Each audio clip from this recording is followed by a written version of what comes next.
गर्मी के मौसम में जैसे जैसे सराउंडिंग टेम्परेचर बढ़ता है वैसे वैसे पशुओं में स्वास्थ्य संबंधी, दूध के उत्पादन में कमी संबंधी और उनके प्रजनन तंत्र संबंधी समस्याएं हमें देखने को मिलती है। इन सभी समस्याओं से कैसे निपटा जाए, इनका सोल्यूशन क्या है? विभाग की तरफ से अभी एक बड़ी चेतावनी जारी की गई है। भीषण गर्मी के लिए तैयार हो जाइए। दिल्ली से लेकर राजस्थान, उत्तर प्रदेश तक हीट वेव का अलर्ट है। पशुपालन टॉक्स के सभी साथियों को नमस्कार। दुनिया भर के देशों में तापमान को रिकॉर्ड करने की शुरुआत सन 1880 से हुई है। सन 1880 से लेकर अब तक वर्ष 2024 सबसे गर्म वर्ष रहा है और आपने भी महसूस किया होगा पिछले 10-15 वर्षों से लगातार गर्मी के महीने बढ़ते जा रहे हैं और तापमान के नए रिकॉर्ड भी सामने आ रहे हैं। इसी वजह से हमारे सभी के सामने नई किस्म की चुनौतियां प्रस्तुत हो रही हैं। आज के इस एपिसोड में जानेंगे गर्मी के मौसम में हम अपने पशुओं की देख रेख कैसे करें ताकि उनका स्वास्थ्य भी अच्छा हो और पशुपालकों को फाइनेंशियल लॉस भी ना हो। आज के इस वीडियो को लाइक और शेयर करना ना भूलें। साथ ही अपना फीडबैक कमेंट सेक्शन में जरूर दें और आपके अपने चैनल पशुपालन टॉक्स को सब्सक्राइब भी करें। आइए शुरू करते हैं आज का एपिसोड।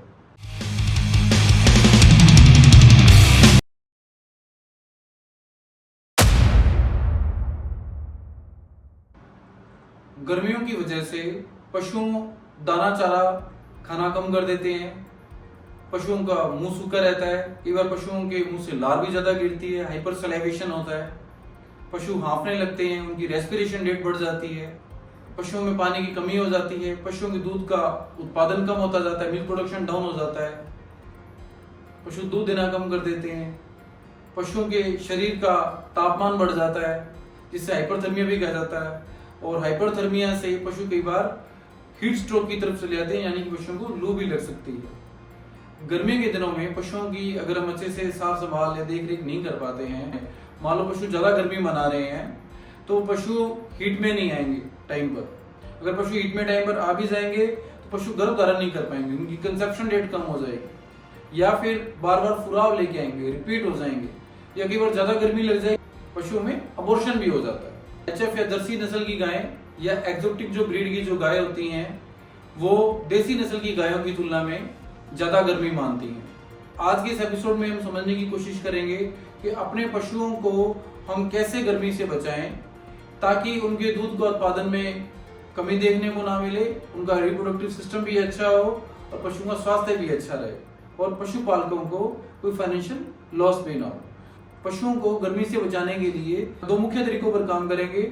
एक होगा मैनेजमेंट के स्तर पर, दूसरा होगा खान पान के स्तर पर, दाने चारे के प्रबंधन के स्तर। तो सबसे पहले मैनेजमेंट के बारे में समझेंगे। गर्मी के मौसम में आपको अपने पशुओं को जैसे जैसे गर्मी बढ़ती है तो ये ध्यान रखना है कि आपको बाहर नहीं बांधना है। दूसरा, जिस जगह पे पशुओं को रखा जा रहा है वो ओवर क्राउडेड नहीं होनी चाहिए, मतलब भीड़ भड़का नहीं हो कि एक थोड़ी सी जगह उसमें अपने बहुत सारे पशु रखे हुए हैं। इससे पशुओं को ज्यादा गर्मी लगेगी, वो ज्यादा बेचैन हो जाएंगे, इससे उनका दूध का उत्पादन भी गिर जाएगा। पशुओं को अगर पशुशालाओं में रख रहे हैं तो ये देखना चाहिए कि पशुशालाओं में प्रॉपर वेंटिलेशन होना चाहिए जिससे हवा निकलती रहे।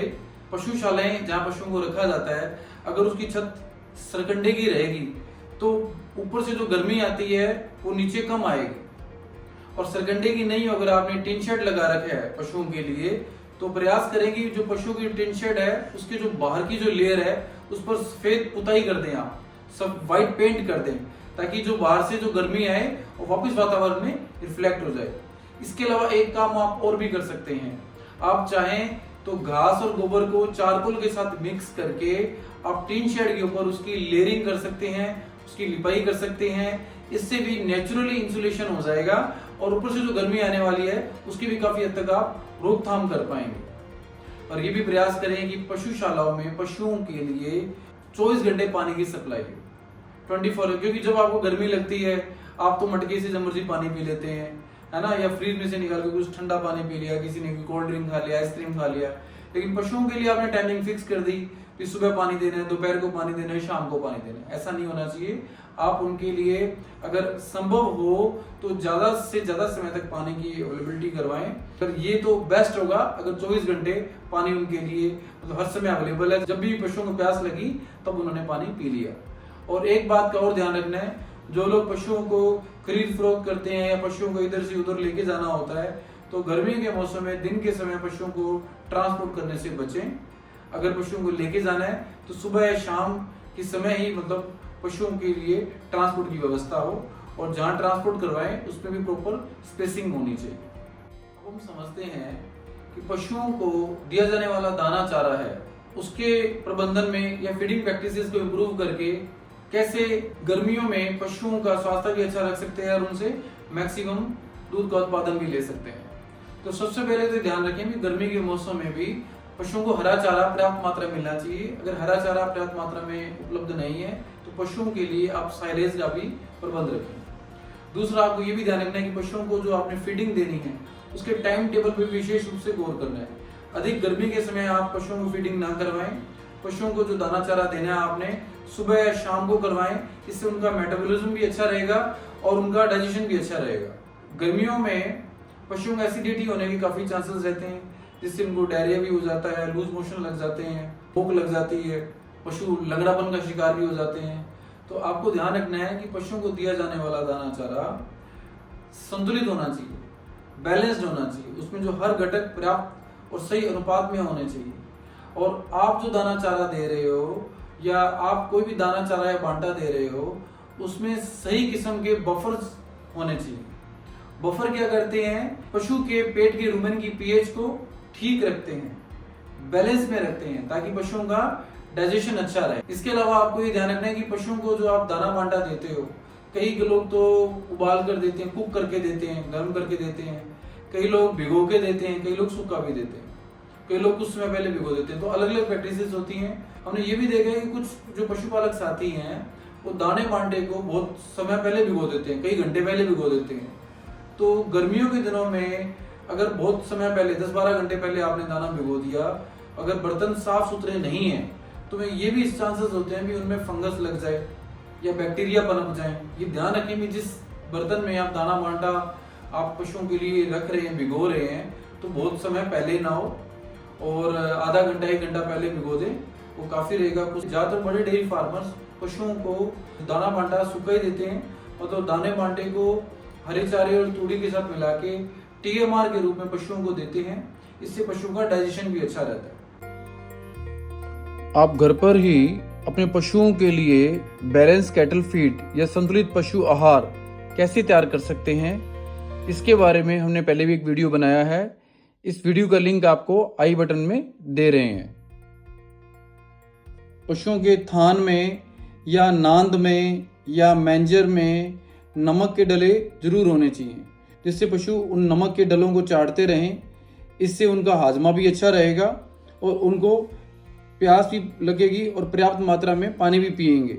इससे पशुओं के शरीर में गर्मी के मौसम में भी पानी की कमी नहीं होगी। पशु गर्मियों में स्ट्रेस में आ सकते हैं, तो पशुओं को स्ट्रेस से बचाने के लिए एंटीऑक्सीडेंट्स के रूप में पशु के दूध के उत्पादन को बनाए रखने के लिए, पशुओं के स्वास्थ्य को बनाए रखने के लिए, पशुओं की प्रजनन क्षमता को बनाए रखने के लिए पशुओं को प्रतिदिन मिनरल विटामिन मिक्सचर जरूर देना चाहिए, जो कि अच्छी क्वालिटी के हों, अच्छी गुणवत्ता के हों। पशुओं को गर्मी से बचाने के लिए कुछ आप देसी उपाय भी कर सकते हैं। 1 किलो जौ का दलिया लें, जो कि ज्यादा बारीक पिसा हुआ नहीं हो, उसमें 100 से 150 ग्राम गुड़ मिला दें, कुछ मात्रा में नमक मिला दें। इस सारे मिक्सचर को आप एक घड़े में डालें और उसमें करीब 10 से 12 लीटर पानी मिला दें और उसको सारी रात भिगो के रखें। सुबह अगले दिन आप पशुओं को मिक्सचर के साथ में उस पानी को आप पशुओं को पिला दें। इस मिक्सचर को पिलाने से पशुओं को ठंडक भी मिलती है और गर्मी से राहत भी प्राप्त होती है। आप में से कुछ पशुपालक साथी गोंद कतीरे को भी उपयोग में लाते होंगे, तो 25 से 50 ग्राम गोंद कतीरे को भिगोकर भी आप पशुओं को दाने चारे बांटे के साथ खिला सकते हैं। इससे पशुओं को गर्मी लगने की संभावना कम हो जाती है। पहले के समय तो हर गांव में जोड़ होते थे जहां पशुओं को नहलाने के लिए ले जाया जाता था। अब भी कई जगह पे भैंसों को जोड़ में या पौंड में छोटे तालाब होते हैं, उनमें नहलाने के लिए ले जाया जाता है। भी किसी पशुपालक को लगता है कि उसके पशु को गर्मी लगी हुई है तो पशु को नहलाना चाहिए, जुट की बोरियां रख के उसको पानी डालना चाहिए, उसकी शरीर पर ठंडी पट्टी का उसको एहसास होगा और पशु के शरीर का तापमान नॉर्मल भी आ जाएगा। इसके बावजूद भी अगर आपको लग रहा है कि उसका पशु दाना चारा या बांटा अच्छे से खा पी नहीं रहा है, तो नजदीकी पशु चिकित्सालय से संपर्क करना चाहिए ताकि पशु का इलाज जल्द से जल्द शुरू हो। हम ये भी कहना चाहेंगे कि हर पशुपालक के पास में एक थर्मामीटर जरूर घर पर होना चाहिए। तो आज के इस वीडियो से हम आपसे प्रश्न भी पूछने जा रहे हैं कि गाय या भैंस के शरीर का तापमान कितना होता है। इसका जवाब आप कमेंट सेक्शन में दे सकते हैं। साथ ही इसके अलावा भी अपना फीडबैक आप कमेंट सेक्शन में देना ना भूलें। आज के इस वीडियो को लाइक और शेयर करें। आपके अपने चैनल पशुपालन टॉक्स को सब्सक्राइब भी करें। जल्दी मिलते हैं पशुपालन टॉक्स के नए एपिसोड के साथ। Stay healthy and stay connected friends. Thank you very much.